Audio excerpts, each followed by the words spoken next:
Quand quelqu'un finit la fabrication de son aliment, comment certifier que l'aliment que vous venez de fabriquer, c'est une alimentation de qualité? Les amis, là on passe à la vérification. Et au niveau de la vérification, on vérifie 600 choses. 6 éléments à vérifier. À vérifier. Donc quand quelqu'un finit la fabrication de l'aliment, nous avons 6 éléments à vérifier. Quand on prend l'énergie par exemple, l'énergie c'est un élément. Je prends l'énergie pour vous dire. Si vous dépassez le seuil d'énergie, il y a des conséquences sur le poulet. Quand le poulet va consommer votre aliment, il y aura des problèmes au niveau du poulet. Chers membres de la communauté, aujourd'hui nous avons parlé de vérification. Si vous êtes nouveau sur notre chaîne, la communauté des entrepreneurs, vous aimez l'agro-business, l'investissement agricole, vous voulez investir dans le poulet, abonnez-vous, activez la cloche de notification pour ne rien rater. Et on commence.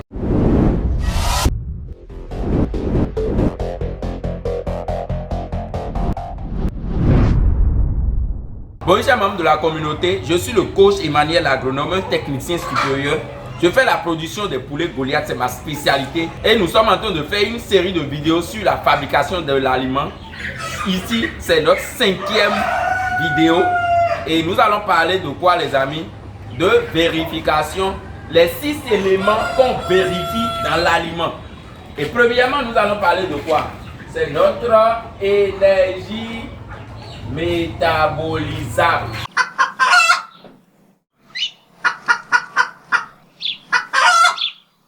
Quand vous finissez la fabrication de votre provende, il faut vérifier premièrement l'énergie métabolisable dedans.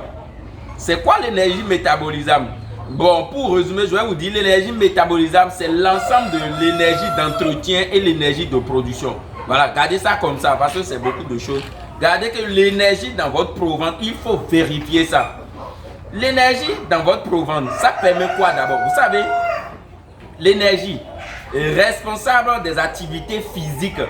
Alors, si le poulet ne mange pas, et dans l'aliment, s'il n'y a pas un bon taux d'énergie, est-ce que le poulet va se déplacer dans votre poulailler? Non.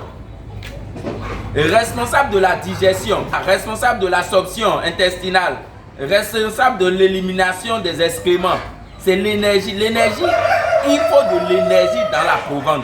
L'énergie métabolisable est aussi responsable de la production des œufs. Oui, au niveau même de la coquille, il faut l'énergie aussi. L'énergie métabolisable aussi est responsable du bon fonctionnement des fonctions vitales. Par exemple, la circulation du sang. Voilà, il y a des choses que l'énergie fait au niveau du poulet. Vous ne voyez pas, mais quand vous préparez votre aliment et ce n'est pas riche en énergie, c'est que vous venez de perdre votre argent. La poule consomme mais ne vous donne pas des résultats. Quand vous préparez votre aliment et le taux d'énergie, par exemple, on vous dit l'énergie 3900. Et toi, tu prépares l'aliment et l'énergie va dans 3000, 4200. Parfois, même les gens se préparent, on voit 5000. Voilà, 5000. Ok? C'est pas bon. Ça aussi, c'est pas bon. Il faut tout faire pour rester dans la marge. Rester dans les 3850, 3900, 3750. C'est bon. Mais ne dépassez jamais. N'allez pas à 4500, à 5000. C'est pas bon. Premièrement, l'excès de poids, tout le monde sait. Ceux qui font le levage des poulets de chair, par exemple, quand vous servez votre provende et les poulets de chair consomment, après on dit que la poule elle est obèse. Parce qu'il y a trop d'énergie. Donc trop de développement. Le gars, il y a même une réduction des activités. Les poulets n'arrivent plus à se déplacer dans le poulailler. Voilà. Donc, excès d'énergie aussi, c'est pas bon pour les poulets. Quand il n'y a pas d'énergie, c'est pas bon pour les poulets. Ce qui est bon, c'est respecter votre seuil en fonction de l'âge du poulet. Quand il s'agit des poussins, l'aliment des poussins, c'est disponible. Quand il s'agit d'engraissement, l'aliment d'engraissement. Quand il s'agit de ponte, c'est là. Quand il s'agit de poulet, c'est là. Tout ça, on fait en fonction de l'âge du poulet. Deuxième chose à vérifier aussi, c'est où les amis? Voilà. Voilà. C'est votre protéine. Le taux de protéine.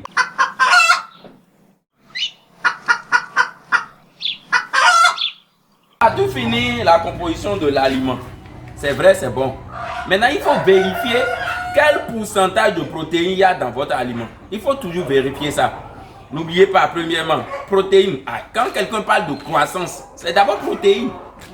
Pourquoi vous donnez des yaourts à vos enfants? Voilà, c'est protéines. Au niveau de l'engraissement, au niveau de la croissance, on mise plus sur protéines. Même quand tu fais le sport, voilà, vous allez aux salles de gym, vous faites le sport, qu'est-ce qu'on vous conseille? Prenez plus de protéines. Donc, protéines là, c'est responsable de la croissance. N'oubliez pas, quand tout va bien dans votre corps, votre système immunitaire supporte les maladies. Ça veut dire que ça renforce votre système immunitaire. Si vous avez un bon taux de protéines dans votre corps, votre système immunitaire aussi, elle est topée. Ok? Pour finir ici, on va parler de la production d'œufs. Sans protéines, il n'y a pas de production d'œufs. Donc, si tu prépares l'aliment et il n'y a pas un bon taux de protéines dedans, c'est zéro pour vous. Il faut toujours protéines dans l'aliment. Donc, si tu ne connais pas le rôle que jouent ces éléments, quand tu prépares l'aliment, tu ne pourras pas vérifier. Ok? Maintenant, on va parler de l'excès de protéines. Quand vous mettez plus de protéines dans l'aliment aussi, ça crée premièrement retard de croissance. Forcément. Quand vous mettez trop de protéines dans l'aliment, ça crée quoi? Ça affecte, les amis, l'absorption intestinale. Vous savez, à un moment donné, il faut que les nutriments entrent directement dans le sang. Et c'est au niveau de l'absorption intestinale que les aliments, les nutriments entrent dans le sang. Quand il y a un taux élevé de protéines, les nutriments ne sont pas en équilibre.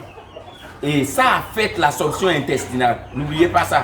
Et pour finir ici, les amis, on va parler le coût élevé. Quand vous utilisez trop les protéines, les amis, ça veut dire que vous avez utilisé un taux élevé de protéines. Et ce qui coûte cher, imaginez, le soja graine, voilà, et farine de poisson, ces trucs-là, ça coûte hyper cher. Donc si le taux de protéines est élevé dans votre provende, ça veut dire que vous avez trop dépensé déjà dans les matières premières. Ce qui ne va pas rentabiliser votre fabrication alimentaire. Parce que pourquoi vous fabriquez votre aliment? C'est d'abord pour gagner de l'argent et d'abord pour fabriquer quelque chose de qualité. C'est bon? Troisième élément ici à vérifier, c'est votre lysine.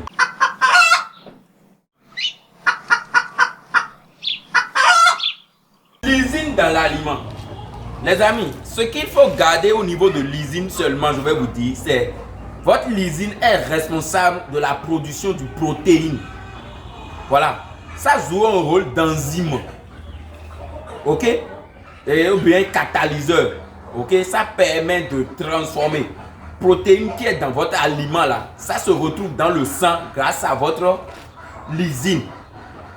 Mais ne dépassez pas aussi des seuils. Si vous dépassez des seuils, il y a aussi des conséquences sur le poulet. Quand vous utilisez trop lysine dans votre fabrication de provende, vous allez remarquer que le système immunitaire, il y aura des petites maladies qui vont frapper dans votre poulailler. En fait, trop de lysine affecte le système immunitaire des sujets. Gardez ça seulement comme ça, c'est bon. Donc, ce qu'il faut garder au niveau de lysine, c'est que lysine permet la production de protéines. Quand il y a un excès de lysine, les amis, vous allez affecter le système immunitaire de vos sujets. Alors, on va contrôler quoi prochainement? 4. Méthionine.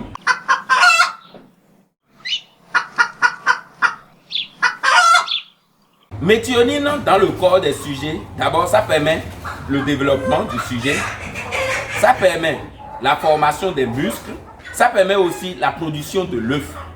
Donc méthionine là, il ne faut jamais ignorer les méthionines. Tout ça là, les deux là, voilà. C'est des trucs que c'est vraiment, c'est pas censé, c'est qu'on ne connaît pas la valeur de ça quand on fabrique l'aliment. Mais ça joue un rôle super puissant dans le corps du poulet. Maintenant, les conséquences, quand vous utilisez votre méthionine à un niveau supérieur, qu'est-ce qui se passe? Vous avez des problèmes de digestion. Quand vous avez des poulets, il y a trop de diarrhée, Ça peut être lié au taux de lysine dans votre provende. Deuxièmement, les amis, c'est retard de croissance. Quand c'est hyper, ça crée un déséquilibre nutritionnel dans le corps du poulet. C'est pas bon. Donc, il y a des retards de croissance. Quatrième élément ici, ce que moi je vais dire, c'est calcium.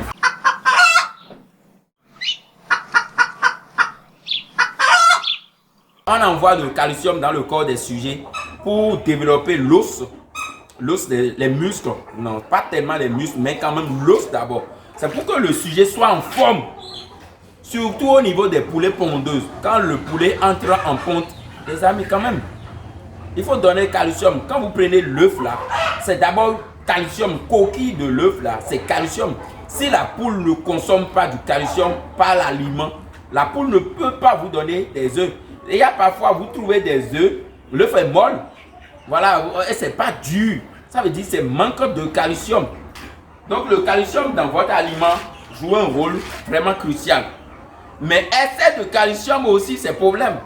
Quand il y a trop de calcium, il n'y aura pas d'œuf dans votre poulailler. Ou bien l'œuf est dur, coriace. D'abord, les sujets n'arrivent pas à consommer parce que c'est trop. Donc, il faut beaucoup faire attention avec le taux de calcium. Et pour finir, je vais parler de quoi? Phosphore.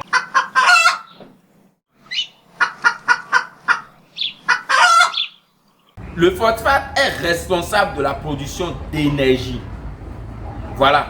Contribue plus à la production d'énergie. C'est vrai, dans votre provence, il y a énergie, mais c'est le phosphate qui est responsable de la transformation de votre matière première en énergie dans le corps du poulet. Donc, c'est le rôle de notre phosphate. Et ça joue beaucoup de rôles, mais le rôle crucial que joue phosphate, c'est ça d'abord. Ça transforme la matière première en énergie.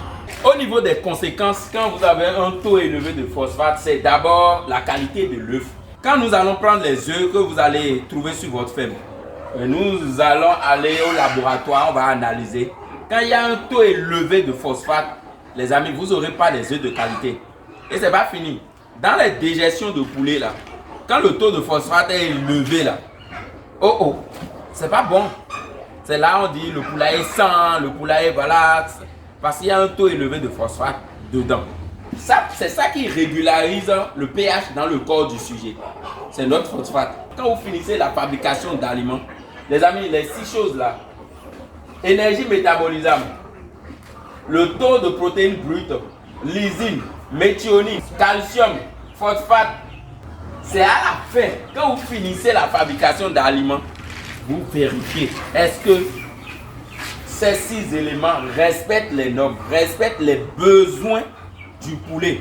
On vous a dit les besoins du poulet, c'est en fonction de l'âge du poulet.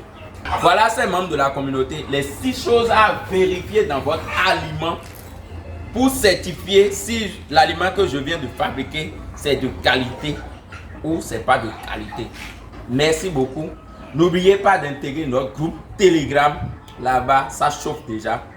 Super, super bien. Abonnez-vous massivement. Et prochainement, nous allons parler de quoi? Des besoins de poulet. Quand vous prenez les poussins Goliath destinés pour la reproduction, l'aliment de démarrage, quel taux d'énergie il faut mettre, quel taux de méthionine il faut mettre, quel taux de lysine il faut mettre, voilà, on va vous présenter ça. Quand vous prenez les poulets Goliath destinés pour la chair, voilà, quelqu'un qui prend, il dit lui, il veut faire seulement pour les poulets de chair. L'aliment de démarrage, l'énergie dedans. L'aliment de croissance, l'énergie dedans. Donc prochainement les amis, nous allons parler de quoi? Des besoins des poulets en fonction de l'âge. Et c'est en fonction de ça, vous vérifiez tout ça là. Abonnez-vous et à tout à l'heure.